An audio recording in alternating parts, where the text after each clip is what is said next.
Clóicín Dearg. De bhí cailín in éireann fadó. Clóicín Dearg de banam de. De bhí si ina cónaí in aice cuile, agus de bhí a seanmháthair ina cónaí I lár na cuile. Lá óháin, go thug amáthair císte agus agus imeacha I gciseándí agus dúirt lei iad do thuairt go dtí an teanmháthair. D'imigh sí lei tríd an gcuil agus áthas mór iarthaí. Ní a bhada gur bhuail mac tíre lei. Hello, call to a dull. Seisin. Gotí me cheanmháthair. Siise. Call she in the cónaí. Sa an mac tíre. Howlan son I lár na cuile. Sa Clóicín Dearg. Dag an mac tíre slánacha agus d'imigh sé leis tríd an gcuil gur tháinig sé go dtí teach na seanmháthair.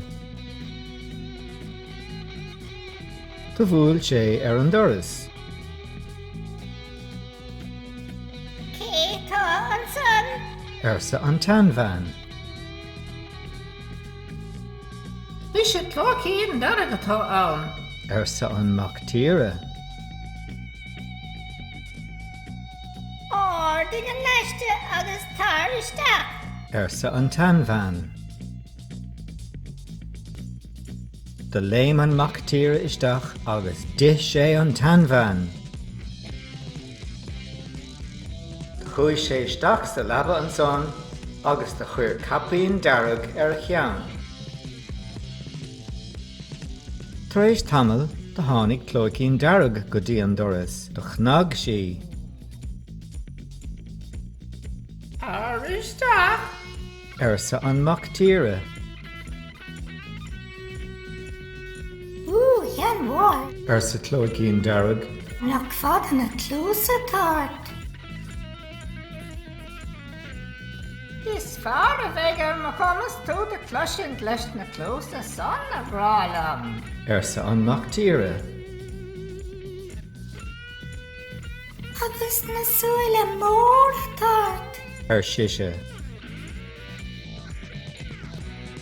Is fearr a bheith mar chumas tú deisce nó a bhrálam. Seisin.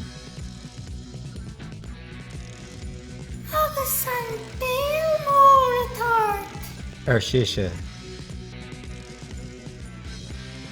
Is fearr a bheith mar chumas tú tíre leis an béal son. Seisin agus de léim sé as an Leabhar chun bre iarthaí.